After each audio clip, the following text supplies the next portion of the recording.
جھوٹ بیانی اور بہتان تراشی کی انتہا کو ایفٹ کہتے ہیں. اس واقعے کا نام ایفٹ ہو گیا کہ ایسا جھوٹ اور بہتان تراشی اس میں کی گئی. تو اس ایک لفظ سے ہی سارا معاملہ معلوم ہو گیا کہ جھوٹ اور بہتان ہے یہ سارا واقعہ. پھر اللہ تعالیٰ فرماتے ہیں الذین جاؤ بالافک عصبۃ منکم، بے شک وہ لوگ جو تمہارے پاس تمہاری جماعت میں سے ہیں جنہوں نے ایک بہتان باندھا ہے. پھر اللہ تعالیٰ فرماتے ہیں لا تحسبوہ شرا لکم، نہ یہ گمان نہ کرو کہ وہ تمہارے لیے بہت برا ہے، بلکہ بل ہوا خیر لکم، یہ تمہارے لیے بہت بہتر ہے. لکل امرئ منہم ما اکتسب من الاثم والذی تولی کبرہ منہ لہ عذاب عظیم.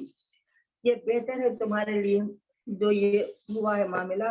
تو لکل امرئ منہم، لکل امرئ ہر آدمی کے منہم تم میں سے مکتسبت جس نے جتنا کما گئے، جس نے جتنا گناہ کمایا ہے، من الاثم گناہ سے. تو تمام لوگوں میں سے جس نے جتنا حصہ گناہ کا لیا ہے وہ اس کے لیے ہے. والذی تولی کبرہ، اور جس نے سب سے بڑا حصہ لیا، تولی کبر جس نے بڑا حصہ لیا اس واقعے میں، منہم تم میں سے، تو لہو عذاب عظیم، ان کے لیے اس کے لیے بہت بڑا عذاب عظیم ہے. پھر آگے اللہ تعالیٰ ارشاد فرماتے ہیں لولا اذ سمعتموہ ظن المؤمنون والمؤمنات بانفسهم خیرا وقالوا ھذا افک مبین. لولا اذ سمعتوہ، لولا کیوں ایسا نہ ہوا، اذ سمعتوہ جس وقت تم لوگوں نے یہ بات سنی، ظن المؤمنین والمؤمنات بانفسهم، تو گمان کیا ہوتا مسلمان مردوں مسلمان عورتوں نے اپنے بارے میں نیک گمان کیا ہوتا. تو چاہیے تھا کہ مسلمان مردوں اور عورتوں کو کہ نیک گمان کرتے، ظن المؤمنین والمؤمنات بانفسهم خیرا، اپنے لیے خیرن مانے نیک گمان کرتے. وقالوا ھذا افک مبین، اور یہ کہتے کہ تو کھلا ہوا بہتان ہے. مبین مانے کھلا ہوا، افک مانے بہتان.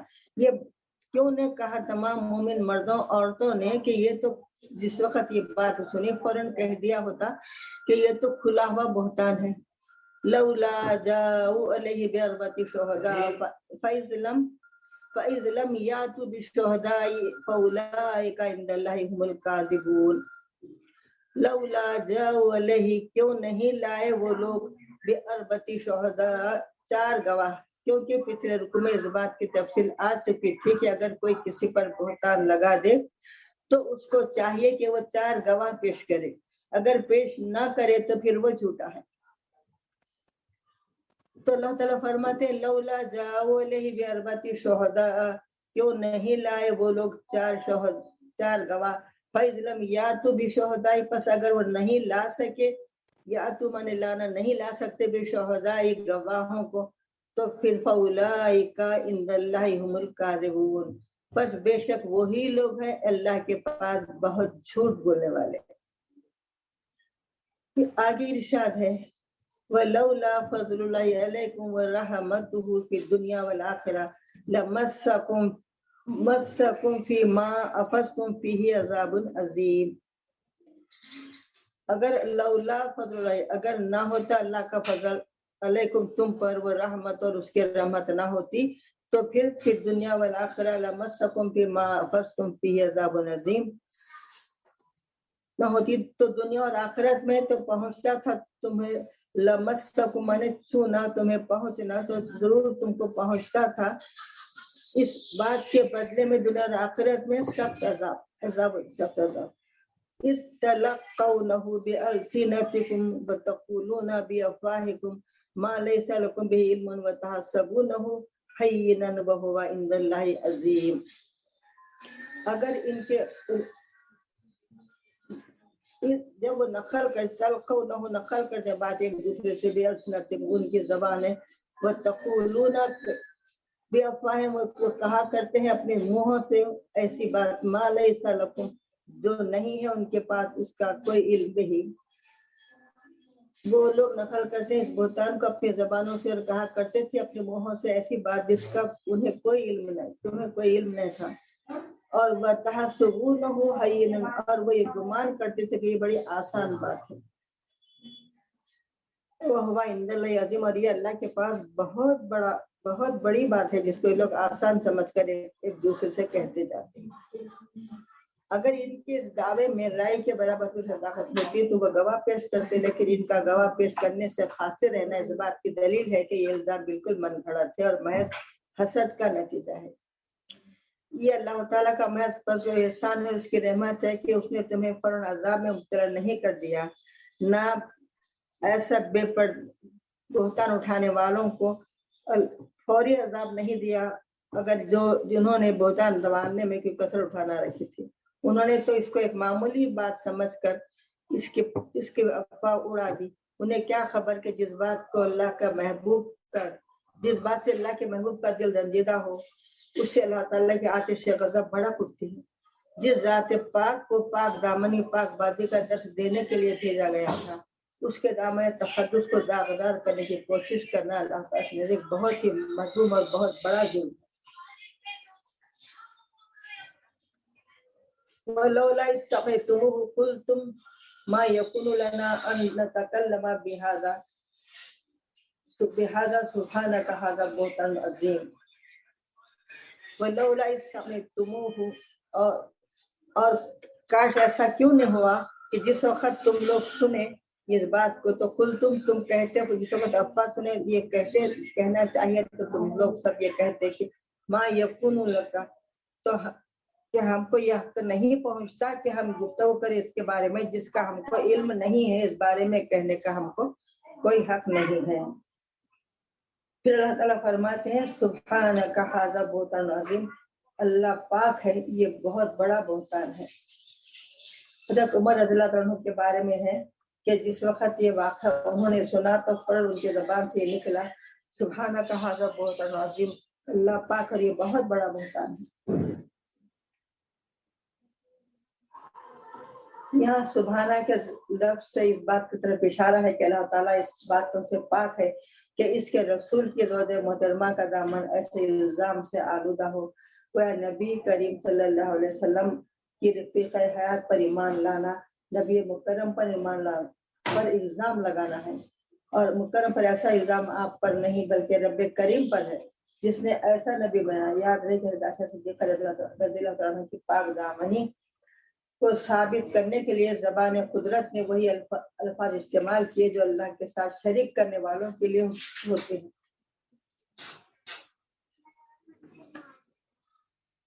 آگے ارشاد ہے یعظکم اللہ، اللہ تعالیٰ کو نصیحت کرتا ہے ان تعودوا لمثلہ ابدا ان کنتم مؤمنین، کہ ایسی بات کو دوبارہ اس بات کی قسم دوبارہ اس قسم کی بات ہرگز نہ کرنا چاہیے۔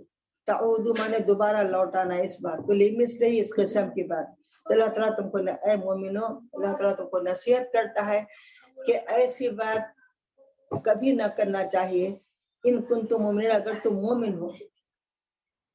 وَيُبَيِّنُ اللَّهُ لَكُمْ آیَاتِهِ وَاللَّهُ عَلِیمٌ حَکیم، اور اللہ تعالیٰ کھول کھول کر بیان کرتا ہے تمہارے لیے۔ یبین کھول کھول کر بیان کرنا، اللہ تعالیٰ کھول کھول کر بیان کرتا ہے تمہارے لیے، یہ اللہ کی نشانیاں ہیں، اللہ کی آیت ہے۔ واللہ علیم حکیم، اور بے شک اللہ تعالیٰ بہت جاننے والا اور حکمت والا ہے۔ ان الذين يحبون ان تشيع الفاحشة في الذين آمنوا لهم عذاب أليم في الدنيا والآخرة والله يعلم وأنتم لا تعلمون۔ ان الذين يحبون، بے شک وہ لوگ جو یہ پسند کرتے ہیں ان تشیع الفاحشہ، جو لوگ یہ پسند کرتے ہیں کہ تشیع مانے پھیل جانا، فاحشہ مانے بے حیا کی بات، تو بے حیائی کی باتوں کو پھیلانا جو پسند کرتے ہیں، جو پھیلاتے ہیں بے حیائی کی باتوں کو، فی الذین آمنوا لهم عذاب علیم فی الدنیا والآخرہ، تو ان لوگوں میں جو ایمان لائے ہیں تو ان کے لیے دردناک عذاب ہے دنیا اور آخرت میں۔ واللہ یعلم وانتم لا تعلمون، اللہ تعالیٰ جانتا ہے حقیقت کو تم نہیں جانتے۔ آگے ارشاد ہے ولولا فضل اللہ علیکم ورحمتہ، اور اللہ کا فضل، اللہ کی رحمت نہ ہوتی تو یہ کہ اللہ تعالیٰ اور یہ کہ اللہ رحمت ہو، اللہ کی رحمت، ورنہ اللہ رؤوف رحیم کی، بے شک اللہ تعالیٰ بڑا رحم کرنے والا اور بڑا مہربان ہے۔ تو اللہ تعالیٰ نے اس رسول اللہ صلی اللہ علیہ وسلم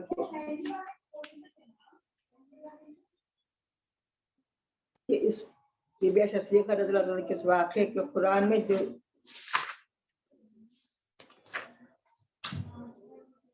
قرآن میں ان کے پاک دامنی ظاہر فرما دی۔ بی بی عائشہ صدیقہ رضی اللہ عنہ کہتی ہیں کہ میں اس بات سے بہت رنجیدہ تھی اور میں سمجھی بھی نہیں تھی کہ میرے بارے میں قرآن میں حکم آ جائے گا۔ میں اپنے کچھ کا اہل نہیں سمجھتی تھی، مگر اللہ نے بڑی مہربانی کی۔ اور یہ واقعہ اس قدر خطرناک واقعہ ہے، اس قدر بڑا بہتان ہے، کس صداقت کو دور سے بھی واسطہ نہیں۔ یہ سراسر جھوٹ اور افترا اور بہتان ہے، جس واقعے کو زبان قدرت نے جھوٹ کا پلندہ کہہ دیا، اس کی مزید تردید کی ضرورت نہیں ہے۔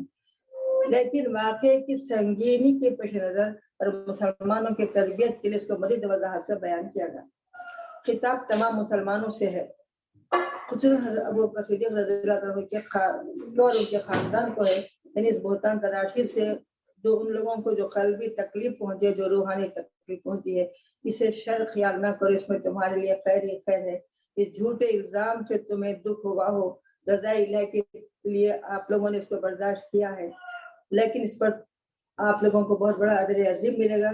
اے ابو بکر صدیق، تمہیں چند دن کی تکلیف ضرور ہوئی، لیکن اب قیامت تک کے لیے آپ کی نور نظر کی پاک دامنی کی شہادت قرآن دیتا رہے گا، اور آپ کی لخت جگر کی عفت اور پاک دامنی کو ماننا ایمان اور اسلام ہوگا۔ جو اس کا انکار کرے گا، بلکہ جو اس میں ذرا بھی شک کرے گا، تو وہ دائرہ اسلام سے خارج اور نعمت ایمان سے محروم ہوگا۔ تو اللہ تعالیٰ نے اس قدر شاندار الفاظ میں بی بی عائشہ صدیقہ رضی اللہ عنہ کی پاک دامنی بیان فرمائی کہ جس سے ان کی قیامت تک جو لوگ پڑھتے رہیں گے اور ان کی پاک دامنی کا اقرار کرتے رہیں گے۔ اور یہ جو حکم ہے یہاں پر کہ یہ خاص اس واقعے کے ساتھ تو منسلک ہے، مگر تمام مسلمانوں کے لیے یہ بڑی نصیحت ہے اس کے اندر کہ کوئی کسی کو اس قسم کی بات کبھی بھی بہتان نہ اٹھانا چاہیے، اور بہتان اٹھانے والوں کو کے لیے اتنا سخت سزا مقرر کی گئی ہے کہ وہ 4 گواہ پیش کرے، اگر پیش نہ کر سکے تو ہر ایک بہتان لگانے والے کو 80 کوڑے مارے جائیں، تاکہ معاشرے میں کسی قسم کی بدحالی نہ ہو کہ لوگ اس بات کو مذاق سمجھ لیں۔ اللہ فرماتا ہے کوکر میں کھچڑی ہے تو پہ انڈا ہے، یہاں اچار ہے، کھالی تم اس کو ہلکی سمجھتے ہیں، مگر اللہ کے پاس یہ بہت بڑی بات ہے۔ تو لہٰذا تمام مسلمانوں کے لیے یہ تنبیہ ہے کہ آئندہ سے کوئی کسی مرد کے بارے میں نہ کسی عورت کے بارے میں اس قسم کا بدگمانی کرنا اور نہ اس قسم کا الزام لگانا کہ یہ بہت بڑی بات ہے۔ اور اس کے لیے ہر کسی کو عام طور پر دنیا میں آج کل ہوتا رہتا ہے کہ کوئی کسی کی وجہ سے کوئی کسی کو اگر کہیں کسی کے گھر آتا جاتا ہوا دیکھے، کچھ بھی ایسا دیکھے تو بے کھٹ کے الزام لگا دیتے ہیں کہ وہاں پر ان زیادہ آ رہے ہیں، زیادہ جا رہے ہیں، یہ کیا بات ہے۔ تو اس قسم کا گمان کرنا اور لوگوں کو اس کی طرف متوجہ کرنا اور بدگمانی کرنا یہ بہت ہی بڑا گناہ ہے۔ اگر کوئی اپنی زبان سے ایسے الفاظ کہہ دے کہ ہم نے فلاں کسی عورت یا مرد کے بارے میں کہ یہ ایسا ہے، تو پھر ان کو دنیا اب وہ سزا تو نہیں ہے جو دنیا میں دی جاتی تھی، رسول اللہ صلی اللہ علیہ وسلم اور صحابہ خلفائے راشدین کے دور میں تھا کہ دنیا میں سزا دی جاتی تھی جو اللہ کا حکم تھا، مگر اب ان لوگوں کے لیے جنہوں نے اس قسم کی باتیں کرتے ہیں اور ایک دوسرے کو فوری پہنچا دیتے ہیں، جب اس قسم کی بات ملی تو فوری ایک دوسرے کو پہنچا دیتے ہیں، ان کا مشغلہ یہ ہو جاتا ہے لوگوں کا کہ بس یہی جب 4 جمع ہوئے تھے یہی بات کرتے رہے۔ تو ان لوگوں کے لیے اب دنیا میں ویسی سزا تو نہیں ہے، مگر ان لوگوں کے لیے آخرت میں بہت بڑا عذاب ہے جو جس قسم کی باتیں کرتے ہیں۔ کسی پر پاک دامن پر تہمت لگانا بہت ہی خطرناک بات ہے۔ اللہ تعالیٰ سارے مسلمانوں کو ہم سب کو ہدایت عطا فرمائے، جنہوں نے اتنی بڑی جو لوگوں نے جو منافقوں نے اتنی بڑی جرأت کی کہ بی بی صدیقہ رضی اللہ عنہ کے بارے میں اس قسم کا گمان کر کے اس گمان کو اس قدر پھیلا دیا۔ اللہ نے ان کے حق میں سخت سزا نازل فرمائی، ان کو سزائیں دی گئی جنہوں نے، اور ایسی سزا کو حد قذف کہا جاتا ہے۔ جیسا کہ پہلے رکوع میں بھی اس قسم کے واقعے کی طرف اشارہ کیا گیا تھا کہ یہ ایسی بات کرنا کسی کے لیے جائز نہیں ہے بلا تحقیق کے، اور تحقیق کرنے کی ہم کو ضرورت ہی نہیں ہے کسی کے معاملے میں۔ تو اور ایک سبق اس رکوع میں یہ ملتا ہے کہ مسلمانوں کو، مردوں اور مسلمان عورتوں کو آپس میں ایک دوسرے کے ساتھ بدگمانی نہیں کرنی چاہیے۔ مومن کی یہ شان نہیں کہ کسی مومن کے بارے میں کوئی غلط گمان کرے، بدگمانی بھی گناہ ہے، تو لہٰذا بدگمانی سے بچنا چاہیے، اور ہم سب کو کسی کے بارے میں کسی قسم کی بدگمانی نہیں کرنا چاہیے جب تک کسی بات کا یقینی علم نہ، اور یقینی علم ہو جائے تو بھی اس کو لوگوں کے سامنے بولنے کی کوئی ضرورت نہیں ہے۔ بولنے والے بھی گنہگار ہوتے ہیں، ایسی باتوں کی تشہیر کرنے والے بڑے گنہگار ہوتے ہیں، جس کو یہ لوگ عام طور پر معمولی بات سمجھتے ہیں۔ اللہ تعالیٰ کے رزق یہ بہت بڑی بات، اور واقعی یہ بہت بڑی بات ہے، جو کفر سے بھی زیادہ شدید بات ہے۔ کسی کے بارے میں اگر یہ کہہ دے کہ وہ کافر ہیں تو ان کے لیے اتنی بڑی بے عزتی کی بات نہیں ہے جتنی بڑی کسی کی عزت پر الزام لگا دینا، یہ بہت ہی بڑا گناہ اور بہت ہی بے عزتی کی بات ہے۔ اللہ تعالیٰ ہم سب مسلمانوں کو ایسے گناہوں سے، ہر قسم کے گناہوں سے باز رکھے، اور ہر گناہ سے ہم سب کو بچائے اللہ تعالیٰ۔ وآخر دعوانا الحمد للہ رب العالمین۔ اللہم آنس وحشتنا فی قبرنا، اللہم ارحمنا بالقرآن العظیم واجعلہ لی اماما ونورا وہدی ورحمہ، اللہم ذکرنا منہ ما نسینا وعلمنا منہ ما جہلنا وارزقنا تلاوتہ آناء اللیل وآناء النہار۔